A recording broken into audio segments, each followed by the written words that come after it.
வாழிய செந்தமிழ், வாழ்க நற்றமிழர், வாழிய பாரத மணித்திருநாடு. பாரத மணித்திருநாடு நேரில் அனைவருக்கும் வணக்கம். நாம் சோ அன்று சொன்னது என்ற தலைப்பிலே திரு சோ அவர்களின் எழுத்துக்களை படைப்புகளை அசை போட்டு கொண்டிருக்கிறோம். அந்த வகையிலே இன்று திரு எம்ஜிஆர் அவர்களின் பிறந்த நாள். இன்று எம்ஜிஆர் மறைவை ஒட்டி 1/1/1988 துக்ளக் இதழில் அவர் எழுதிய தலையங்கத்தை பார்க்க இருக்கிறோம்.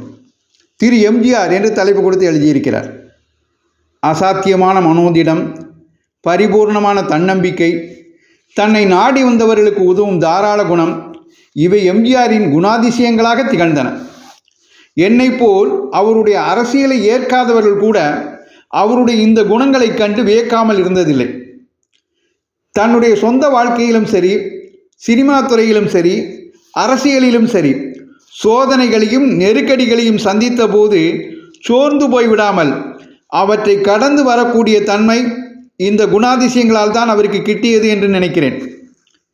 அவர் மறைந்துவிட்ட இன்றைய நிலையில் சில ஆண்டுகளுக்கு முன்பு தனிப்பட்ட முறையில் எம்ஜிஆரை பற்றி துக்ளக் எழுதிய கட்டுரைகளிலிருந்து சில பகுதிகளை நினைத்து பார்க்கிறேன். எம்ஜிஆர் செய்துள்ள தான தர்மங்கள் ஏராளம் என்பது எல்லாருக்கும் தெரியும். வருமான வரியை குறைப்பதற்காக செய்கிறார், விளம்பரத்திற்காக செய்கிறார் என்று சிலர் கூறுவதுண்டு. அப்படியே வைத்துக்கொள்வோம். இந்த காரணங்களுக்காக கூட தான தர்மங்கள் செய்ய முன்வருபவர்கள் எத்தனை பேர் இருக்கிறார்கள் என்று நினைத்து பார்க்க நாம் கடமைப்பட்டுள்ளோம். தவிர எந்த விதமான விளம்பரமும் இல்லாமல் எம்ஜிஆர் செய்துள்ள உதவிகளும் அநேகம் உண்டு. உதவி பெற்றவர்களே கூட என்னிடம் கூறியிருக்கிறார்கள், மிகவும் தேவையான சமயத்தில் செய்யப்படும் உதவி போன்ற நல்ல காரியம் வேறு எதுவும் இல்லை. அம்மாதிரி நல்ல காரியங்களை எம்ஜிஆர் செய்திருக்கிறார் என்பது மறுக்க முடியாத உண்மை. ஒரு நடிகர் ஒரு முறை என்னிடம் கூறினார், வீட்டில் ஒலை வச்சுட்டு சோறு பொங்குவோங்கிற நம்பிக்கையோடு ஒருத்தர் வீட்டில் போய் நிற்க முடியும்னா அது எம்ஜிஆர் தான், வேறு யாரும் கிடையாது. இந்த மாதிரி மனப்பூர்வமான சர்டிஃபிகேட் எத்தனை பேருக்கு கிட்டும்? இது துக்ளக் 15/12/1976 எழுதியது. ஒருவருடைய அரசியலை விமர்சிக்கிறோம் என்பதற்காக அவரிடம் இருக்கக்கூடிய நல்ல விஷயங்கள் நமக்கு தெரிந்திருந்தால் அவற்றை மறுத்துத்தான் தீர வேண்டும் என்று நினைப்பவர்களில் நான் ஒருவன் அல்ல. அரசியல் பற்றி என்னுடைய அபிப்பிராயங்கள் எடுபட வேண்டுமே என்பதற்காக என் கருத்துக்களுக்கு விரோதமாக போகக்கூடிய எனக்கு தெரிந்த உண்மைகளை நான் மறைக்க முற்பட்டதில்லை.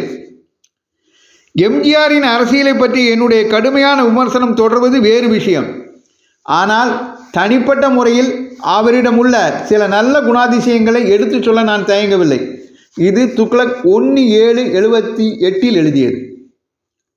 அடுத்து, பலருக்கு மனமுவந்து உதவி செய்த அந்த மனிதர் மீண்டும் முழுமையாக தனது உடல்நலத்தை திரும்பி பெற்று நன்றாக வாழ வேண்டும் என்று ஆயிரக்கணக்கானவர்களுடன் சேர்ந்து நானும் இறைவனை வேண்டுகிறேன்.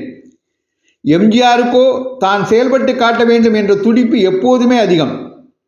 துப்பாக்கி சூட்டுக்கு பிறகு அவர் பேச்சு அதிகம் பாதிக்கப்பட்டது. இனி அவர் சினிமாவில் நடிக்க முடியாது என்றுதான் பலரும் நினைத்தார்கள். ஆனால் செயல்பட்டே தீர வேண்டும் என்ற தன்னுடைய வேகத்தின் காரணமாக எம்ஜிஆர் மிக கடுமையான பயிற்சியை மேற்கொண்டார். தொடர்ந்து பேசி பேசி பயிற்சியின் மூலமாகவே இழந்த தனது குரலை பெருமளவு திரும்பவும் பெற்றார். சினிமாக்களிலும் தொடர்ந்து நடித்து வெற்றிகளை கண்டார். இந்த மாதிரி செய்வதற்கு மிகவும் மனோதிடம் வேண்டும். எம்ஜிஆரிடம் அந்த மனோதிடம் இருந்ததால்தான் அம்மாதிரி அவரால் அப்போது செய்ய முடிந்தது. ஏதாவது ஒரு பாதிப்பு ஏற்பட்டால் இடிந்து போகிறவர்கள் உண்டு. எப்படியாவது போராடி அபாயத்தை கடந்து ஜெயித்து காட்ட வேண்டும் என்று முனைபவர்களும் உண்டு. எம்ஜிஆர் இரண்டாவது ரகம். குண்டடிப்பட்ட போது யமன் வாயிலிருந்து மீண்டார். அது மட்டுமல்ல, குரலுக்கு ஏற்பட்ட மிகப்பெரிய பாதிப்பை விடாமுயற்சியின் பலனாக பெருமளவு வென்று மீண்டும் சினிமா உலகில் பல வெற்றிகளை கண்டார். இப்படி தனிப்பட்ட முறையில் ஏற்பட்ட சோதனைகளையும் தோல்விகளையும் அவர் கடந்து நின்றிருக்கிறார். ஆனால் அரசியலை ஒதுக்கி வைத்துவிட்டு பார்க்கும்போது அவர் பலருக்கு செய்துள்ள உதவிகளும் சொந்த வாழ்க்கையில் பல சோதனைகளை சந்தித்து நிமிர்ந்து நிற்க காரணமாக இருக்கும் அவருடைய மன உறுதியும் என் கண்முன்னே தோன்றுகின்றன. இவை இப்போதும் அவருக்கு கை கொடுக்கும் என்று நம்புவோமாக என்று அவர் நோய்வாய்ப்பட்டிருந்த போது துக்ளக் இதழில் 1/11/84 எழுதியிருக்கிறார். தலையங்கத்தை இதோடு இப்படி முடிக்கிறார். தன்னை மட்டுமே நம்பி எம்ஜிஆர் சாதித்த வெற்றிகளை வேறு எந்த தனி மனிதனும் சமீபகால தமிழக சரித்திரத்தில் சாதிக்கவில்லை. அவரை இழந்து நிற்கும் அவருடைய மனைவி திருமதி ஜானகி ராமச்சந்திரனுக்கும், அவருடைய மற்ற உறவினர்களுக்கும், அவருடைய கட்சியினருக்கும் துக்ளக் பத்திரிகையின் மனமார்ந்த அனுதாபங்களை தெரிவித்துக் கொள்கிறேன் என்று திரு எம்ஜிஆர் அவர்கள் மறைந்தபோது தனது இரங்கலை இப்படி பதிவு செய்திருக்கிறார் திரு சோ. அதில் திரு எம்ஜிஆருடைய 1000 கருத்து வேறுபாடு இருந்தாலும் அவரது நல்ல குணங்களை எடுத்து காட்டி தலையங்கத்தை தீட்டியிருக்கிறார். இது ஒரு அசைபோடும் ஒரு விஷயத்திற்காக இன்று அதை கொடுத்தேன். தொடர்ந்து சோ அவர்களின் எழுத்துக்களை அசைபோடுவதற்கு பாரதமணி திருநாடு சேனலை பின்தொடருங்கள் என்று உங்களை கேட்டுக்கொண்டு விடைபெறுகிறேன். நன்றி, வணக்கம், ஜெய்ஹிந்த்.